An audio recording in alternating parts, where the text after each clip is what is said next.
Hello everyone, welcome to my channel wheel of fortune 1111।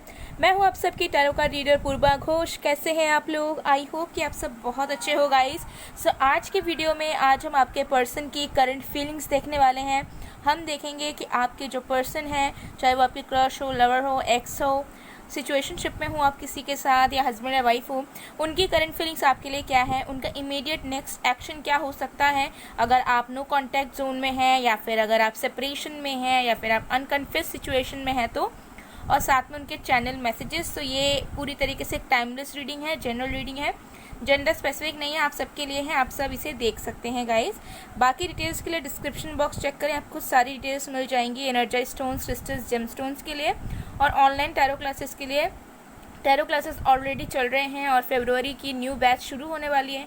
सो अगर फरवरी month के लिए आप इनरोल करना चाहते हो, आप टैरो सीखना चाहते हो, तो आप डेफिनेटली मुझे गिवन व्हाट्सएप नंबर पर, इंस्टा आईडीज़ पर कांटेक्ट कर सकते हैं अपने इनरोलमेंट के लिए। ओके, सो इस बार की, इस मंथ की जो सीट्स हैं वो मैंने बहुत ज़्यादा लिमिटेड रखी हुई हैं बिकॉज ऑफ माई वर्क। सो यहाँ अगर आप ज्वाइन करना चाहते हो, सीखना चाहते हो, तो आप बेशक जो है मुझे कांटेक्ट कर सकते हैं एंड आप सीख सकते हैं। सारी डिटेल्स डिस्क्रिप्शन बॉक्स में है गाइस, अच्छे से एक बार चेक करें। सो चलिए बिना किसी देरी के हम स्टार्ट कर लेते हैं आज की रीडिंग। सो देख लेते हैं कि आपके जो पर्सन हैं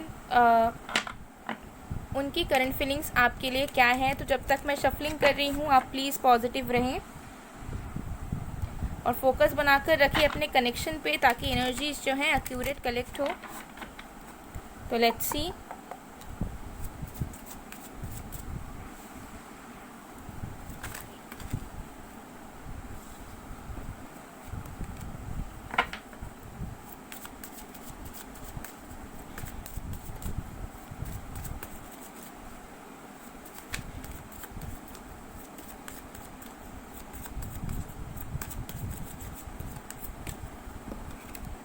ओके, हमारे पास है 7 of pentacles,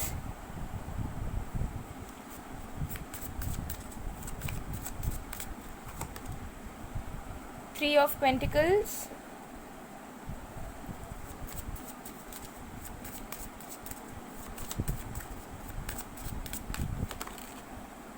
S of cups, 2 of pentacles,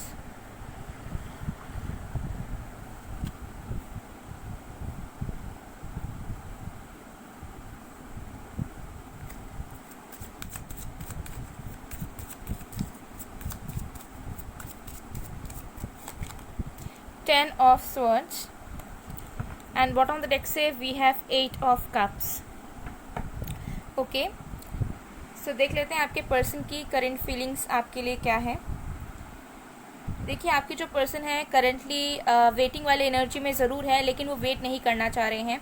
ठीक है, मुझे यहाँ पर लग रहा है कि बैक एंड फोर्थ एनर्जी में आपके पर्सन करंटली गुजर रहे हैं, जहाँ पर एक वक्त में इन्हें ऐसा लग रहा है कि इन्हें आपके तरफ कोई अप्रोच रखनी चाहिए। ठीक है, इन्हें आपकी तरफ आना चाहिए। ठीक है, आपसे बात करनी चाहिए, आपसे सुलह करना चाहिए। ओके, और अपने तरफ से जितना एफर्ट हो सके इस कनेक्शन में एक शेप ला सकें। ठीक है, ताकि जो कनेक्शन में आपकी अनकन्फेस सिचुएशन है, अगर कोई ऐसी बात है जो आप दोनों ने क्लियर नहीं की, या फिर आपके पर्सन ने नहीं की अब तक, तो उन सारी चीज़ों को क्लियर करना चाहते हैं। ठीक है, आपके रिश्ते में ये इंसान एक बनावट चाहते हैं। इनको ऐसा लगता है कि आपका कनेक्शन बहुत ज़्यादा स्कैटर्ड हो चुका है। ठीक है, चीज़ें ऐसी इस तरीके से बढ़ रही हैं कि चीज़ें बहुत स्कैटर्ड हैं। ठीक है, फीलिंग्स भी इधर उधर है, अजम्पशंस भी इधर उधर है। ठीक है, और अच्छी तरीके से समेट कर चीज़ें नहीं हो रही आपके रिश्ते में। ठीक है, एक सुंदरता नहीं है कनेक्शन में। सो वही सुंदरता ये इंसान आपके कनेक्शन में वापस लाना चाहते हैं, बिकॉज इनको सच में ऐसा लग रहा है कि आपके रिश्ते में वो सुंदरता बची नहीं जिसे रहनी चाहिए थी। जो पहले जो सुंदरता, जो एक खूबसूरती थी आपके रिश्ते की, वो अब जो है कायम नहीं हो पा रही है। तो अब वो मेहनत करना चाहते हैं, अपने तरफ से कुछ अप्रोच रखना चाहते हैं, चीज़ों को ठीक तो करना चाहते हैं, लेकिन उसके साथ साथ जो है बैक एंड फोर्थ एनर्जी में भी है। ठीक है, एक बैक एंड फोर्थ एनर्जी में इस वजह से है क्योंकि इनको एक वक्त में लग रहा है कि इनके अंदर पोटेंशियल है, ताकि ये अपने तरफ से सारी चीज़ों को ठीक कर सकते हैं और आपके रिश्ते की सारी रिस्पॉन्सिबिलिटीज़ उठा सकते हैं। लेकिन दूसरे ही वक्त इनको ऐसा लग रहा है कि इनका एफर्ट्स, इनका अप्रोच आपके लिए इनफ नहीं होगा शायद, और शायद इनके तरफ से कुछ अप्रोच रखने से या चीज़ों को ठीक करने से या आपकी तरफ वापस आने से भी आपको वो सेटिस्फैक्शन या फिर आपका वो प्यार इनको वापस नहीं मिल पाएगा। तो ऐसे कश्मकश में ये इंसान फंसे हुए हैं जहाँ पर इनकी एनर्जी बहुत ज़्यादा बैक एंड फोर्थ वाली है, ठीक है। एक कदम आगे बढ़ रहे हैं तो और एक कदम पीछे भी ये इंसान कंटिन्यूसली ले रहे हैं, बिकॉज करंटली इस पर्सन के लाइफ में मुझे लगता है कि थोड़ी सी सैडनेस है, लाइफ बहुत ज़्यादा अनफुलफिल्ड है, ठीक है। इनके लाइफ की विशेस ये जैसे चाहते हैं वैसा पूरे नहीं हो रहे हैं, कुछ कार्मिक डेप्थ में फंसे हुए हैं, ठीक है। कुछ कार्मिक फ्रूट्स जो हैं इस पर्सन को करंटली मिल रहे हैं। तो अभी बहुत ज़्यादा अनसेटिस्फैक्ट्री एनर्जी में है ये इंसान, जहाँ पर ये इंसान खुद भी बहुत ज़्यादा थके हुए हैं, एग्जॉस्टेड हैं अपने पर्सनल लाइफ में, और बहुत सारी चीज़ें से डील कर रहे हैं, ठीक है। अपने लाइफ को बनाने में डील कर रहे हैं, अपने करियर को एक मुकाम हासिल करवाने के लिए मेहनत कर रहे हैं, घर परिवार को भी संभाल रहे हैं, ठीक है। तो एक एज अ रिस्पॉन्सिबल पर्सन ये इंसान अपने डेली लाइफ को कंटिन्यू कर रहे हैं, लेकिन तब भी ये इंसान बहुत ज़्यादा डिससेटिस्फाइड है एंड बहुत ज़्यादा टायर्ड है। और इनको ऐसा लगता है कि ये अगर आपके पास वापस आते हैं तो शायद आप जो है ना अपने दीवारें खड़े कर दोगे इस पर्सन के सामने, और आप जो है इस पर्सन के इमोशंस को तवज्जो नहीं दोगे, बल्कि आप जो है हो सकता है बाकी फैक्टर्स को ज़्यादा प्रायोरिटाइज कर दोगे और इस पर्सन के दिल के हालात को, सिचुएशन को नहीं समझ पाओगे या नहीं समझोगे। तो ऐसी वाली एनर्जी में ये इंसान डेफिनेटली चल रहे हैं, जहाँ पर ये इंसान बहुत ज़्यादा थका हारा हुआ महसूस कर रहे हैं अपनी पूरी लाइफ में, क्योंकि ये इंसान आपके साथ एक नई शुरुआत करना चाहते हैं, ठीक है। और बहुत ज़्यादा ये इंसान जो है ना आपके कनेक्शन में एक फ़्लो लाना चाहते हैं। वो चाहते हैं कि इमोशंस की इन्वॉल्वमेंट हो, ठीक है, एक म्यूचुअल लव हो आप दोनों के बीच में। जितना प्यार आप उनसे करते हो आप उन्हें इजहार कर सको, जितना वो आपसे करते हैं वो भी आपको इजहार कर सकें, ऐसा एनवायरनमेंट ये इंसान आपके साथ क्रिएट करना चाहते हैं, लेकिन ये नहीं कर पा रहे हैं। क्योंकि एक तरफ देखते हैं तो इन्हें ऐसा लगता है कि इन्हें अभी भी वेट करना चाहिए, अभी भी जिस तरीके की खूबसूरती, ठीक है, जो नयापन आपके कनेक्शन में लाना चाहते हैं उसे लाने में अभी इनको देर है। और दूसरे वक्त ये सोचते हैं कि इनके पास पता नहीं ये चीज़ें कभी कर पाएंगे या नहीं, या फिर ये इनफ है या नहीं। तो बहुत ज़्यादा एग्जॉस्टेड हो जाते हैं सोच कर ही, जिसकी वजह से हो सकता है कि ये इंसान कुछ अप्रोच रखते ही नहीं आपके पास, ठीक है। और आपको शायद लगता हो कि ये इंसान जो है शायद आपको भूल चुके हैं, ठीक है, और आप इनके लाइफ में अब आपका कोई काम नहीं है, या फिर इनके ज़िंदगी में अब आपकी जो चैप्टर है वो क्लोज़ हो चुकी है। बट इन रियलिटी ऐसा बिल्कुल नहीं है। Let me tell you this thing कि अगर ये इंसान किसी और के साथ भी इन्वॉल्व हैं या इन्वॉल्व थे, ठीक है, थर्ड पार्टी सिचुएशन अगर है या थी, तब भी ये इंसान अभी भी आपको देखते रहते हैं, तभी भी ये इंसान आपके बारे में सोचते रहते हैं, तब भी ये इंसान ऐसा सोचते हैं कि उन्हें ऐसा क्यों करना पड़ रहा है, जहाँ पर इनको ऐसा लगता है कि इन्हें एक साथ बहुत सारी चीज़ों को चलाना पड़ेगा, इनको हर एक चीज़ की रिस्पॉन्सिबिलिटीज़ लेनी पड़ेंगी, जबकि ये इंसान सब कुछ छोड़ छाड़ कर आपकी तरफ वापस आना चाहते हैं, बिकॉज उनकी विश फुलफिलमेंट आप हो। उनको ऐसा लगता है कि उनकी डेस्टिनी है आपके साथ, तो ये इंसान आपसे क्यों नहीं मिल पाते, क्यों आपके करीब नहीं आ पाते, क्यों इनको ना चाहते हुए भी दूसरों को सेटिस्फाई करना पड़ता है, दूसरों की खुशियों का देखना पड़ता है, और जब खुद की खुशियों की बारी आती है तभी अपना मन मार देते हैं। तो इस तरीके के करंट फीलिंग्स, इस तरीके के करंट थॉट्स से ये इंसान कहीं ना कहीं बहुत ज़्यादा डीपली गुजर रहे हैं, जहाँ पर बहुत ज़्यादा अनसेटिस्फाइड हैं, डिसअपॉइंटेड हैं अपनी ज़िंदगी से। इन्हें ऐसा लग रहा है कि इनकी ज़िंदगी में जो भी होता है वो हमेशा उल्टा होता है, और सिचुएशन भी इनकी ऐसी क्रिएट हो जाती है कि हर वक्त इनको जो है दूसरों का ख्याल रखना पड़ता है, और खुद के पैर में ये इंसान खुद ही कुल्हाड़ी मार देते हैं और खुद की विशेष को मारकर कॉम्प्रोमाइज़ कर लेते हैं, कभी कभार सेक्रीफाइस भी कर लेते हैं। तो ऐसी फीलिंग्स में ये इंसान गुजर रहे हैं, बहुत ज़्यादा डीप थॉट्स, डीप इमोशन के साथ ये इंसान रह रहे हैं, मुझे यहाँ पर नज़र आ रहा है। तो चलिए देख लेते हैं कि इस पर्सन का नेक्स्ट मूव क्या हो सकता है, अगर आप नो कॉन्टैक्ट में हो, सेपरेशन में हो, या फिर एज सच सिचुएशन आप दोनों के बीच में ठीक नहीं है। तो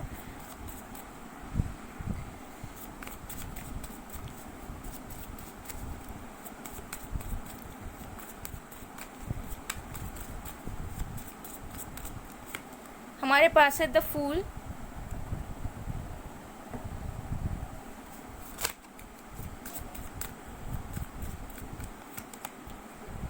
प्रोफेटिस,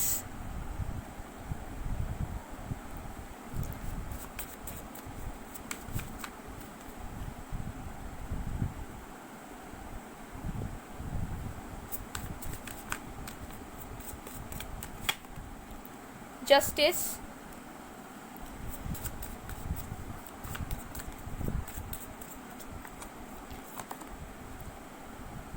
एबेस। ओके, सो देखिए यहाँ पे 3 मेजर अरकानास आए हैं, जो इस पर्सन का जो नेक्स्ट मूव होगा वो भी मेजर तरीके से होने वाला है, ठीक है।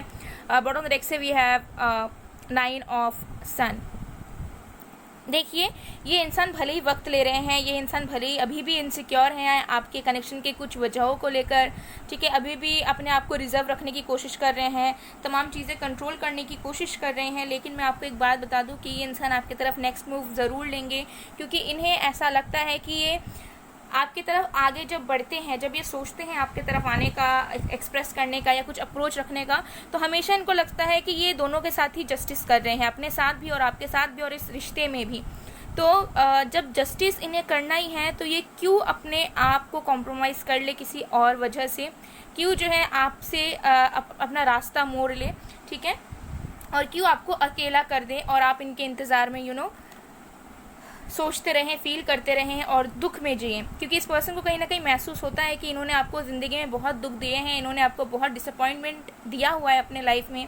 तो ये इंसान नेक्स्ट मूव यही लेंगे कि देखिए ये जो नेक्स्ट मूव होने वाला है ये डिवाइन के तरफ से भी होगा, क्योंकि इस नेक्स्ट मूव में बस ये नेक्स्ट मूव नहीं होगा बल्कि एक नई शुरुआत होगी, एक नया चैप्टर होगा, एक न्यू बिगनिंग होने वाली है, ठीक है, जहाँ पर आप दोनों के रिश्ते में क्रिएटिविटी आएगी, जहाँ पर आप दोनों के रिश्ते में एक बैलेंस होगा फेमिनिन मैस्कुलिन एनर्जीज़ का, ठीक है, 3D चीज़ों का, स्पिरिचुअल चीज़ों का, सारी चीज़ों का एक बैलेंस आपको बनता हुआ नज़र आएगा। अलाइनमेंट आप अपने कनेक्शन में देख पाएंगे, आपके पर्सन की एनर्जी में अलाइनमेंट देख पाएंगे और आपको ऐसा फील होगा कि ये इंसान किस तरीके से बदले हुए हैं, किस तरीके से इस पर्सन की एनर्जी ट्रांसफॉर्म हो गई है, कितना ज़्यादा ये आपके बारे में सोचने लगे हैं, आपके कनेक्शन में मेहनत करना चाहते हैं और किस तरह से अगर कोई थर्ड पार्टी एग्जिस्टिंग है, ठीक है, कोई रुकावट आपके कनेक्शन में बनी हुई है, तो किस तरीके से ये इंसान स्टैंड लेने के लिए रेडी हैं, किस तरीके से वो जो है उन सारे प्रॉब्लम से निकल कर आपकी तरफ बढ़ रहे हैं। तो नेक्स्ट मूव इस पर्सन का यही होगा कि एक डिवाइन ऑर्डर भी यहाँ पर इन्वॉल्व होगी ज़रूर कुछ लोगों के लिए, और ये इंसान आपके तरफ आएंगे, ठीक है, एक परमानेंट फीलिंग्स के साथ, परमानेंट इंटेंशंस के साथ एंड परमानेंट सिचुएशंस को सोच समझ कर प्लानिंग करके इंसान आपके तरफ बढ़ेंगे, ठीक है, प्योर इमोशंस के साथ ही, ठीक है। तो ये इंसान आपकी तरफ वापस आएंगे क्योंकि इस पर्सन को पूरा पता है कि इनको आना ही है, भले आज नहीं आ पा रहे तो ये कल आएंगे ही ज़रूर, लेकिन इनको आना है, इस बारे में इस पर्सन को पूरा अंदाज़ा है, ठीक है। तो चलिए देख लेते हैं कि कब तक ये जो नेक्स्ट मूव है इस पर्सन का वापस आना जो कि यहाँ पर दिख रहा है वो कब तक हो सकता है।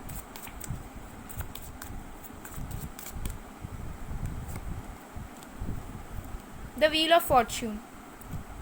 ओके, सो देखिए यहाँ पर बहुत क्लियरली नज़र आ रहा है कि यहाँ पर टाइमिंग बहुत अलग अलग होगी, यहाँ पे अनएक्सपेक्टेडली चीज़ें होंगी और सबके लिए यहाँ पर अलग अलग टाइमिंग है, बिकॉज यहाँ पर फूल भी आया है और यहाँ पे व्हील ऑफ फॉर्चून भी आया है।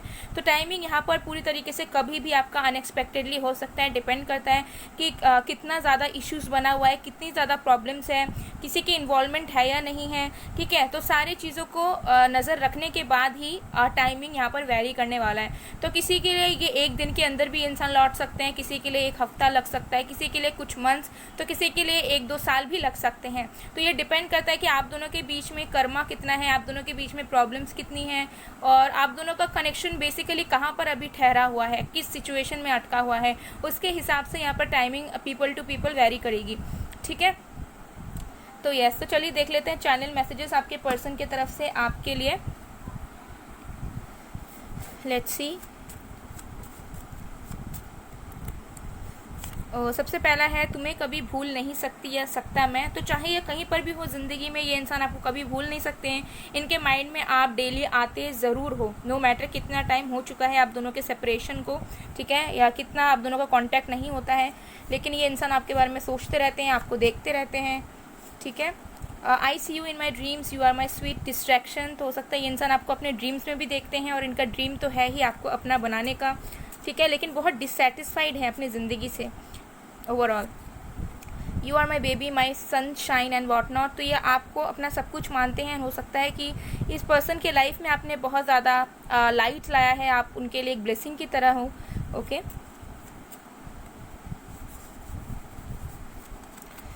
आई am preparing for my job so that I can provide you everything you deserve, so love wait for me, I will back soon. तो हो सकता है कि अपनी जॉब की प्रिपरेशन कर रहे हैं, अपनी पीजी की प्रिपरेशन कर रहे हो, यूजी की कर रहे हो, या किसी भी तरीके के अपने करियर से रिलेटेड कोई काम ज़रूर कर रहे हैं, ताकि वो चाहते हैं कि लाइफ में एकदम स्टेबल बन जाएं, लाइफ के डिसीजंस खुद ले पाएँ, कुछ अच्छा कर लें, ठीक है, और आपसे आंखें मिला सकें, जिसकी वजह से हो सकता है कि इंसान अभी वेट कर रहे हैं उस वक्त का जब ये पूरी तरीके से प्राइड के साथ आपके पास वापस आ सकें और आपको प्रपोज कर सकें। तो ऐसी वाली वाइब्स भी मुझे यहाँ पर आ रही है। सिर्फ तुम, तो आप उनके लिए बहुत मैटर करते हो और इमोशनली, रोमांटिकली कहीं ना कहीं आप इनके दिल में जो है बस चुके हो। I found real love when I found you, तो इस पर्सन को एहसास हो रहा है कि सच्चा प्यार तो बस आपने ही इनसे किया है, ठीक है, और कोई इन्हें नहीं कर सकता, ना इन्हें कोई करता है, ठीक है। तो ऐसी भी एनर्जीज यहाँ नज़र आ रही है। One more card. Baby, I am in pain right now. There is darkness in front of my eyes. I can't sleep. I can't eat. I am suffering with my personal and professional life. तो life में कुछ suffering ज़रूर हो सकती है इस person की, okay, जिसकी वजह से हो सकता है कि ये इंसान जो है ओपन अप नहीं होना चाहते हैं, या फिर कुछ अपना प्रॉब्लम शेयर नहीं करना चाहते, पहले अपने लाइफ को फिक्स करना चाहते हैं, ओके। सो ये सारे मैसेजेस जो हैं आपके पर्सन आपको देना चाहते हैं गाइस। सो गाइस, ये थी आप लोग की रीडिंग। आई होप आपको पसंद आया। अगर पसंद आया तो please do like, comment, share and subscribe. मैं मिलती हूँ आप लोग को नेक्स्ट वीडियो में गाइस, और आपको और भी कौन से टॉपिक्स में वीडियोस चाहिए ज़रूर कमेंट सेक्शन में बताइएगा, जानकर खुशी होगी। मैं ट्राई करूँगी कि मैं उन टॉपिक्स पे भी वीडियो बनाऊँ। सो मैं मिलती हूँ आप लोग को नेक्स्ट वीडियो में, तब तक के लिए बाय बाय।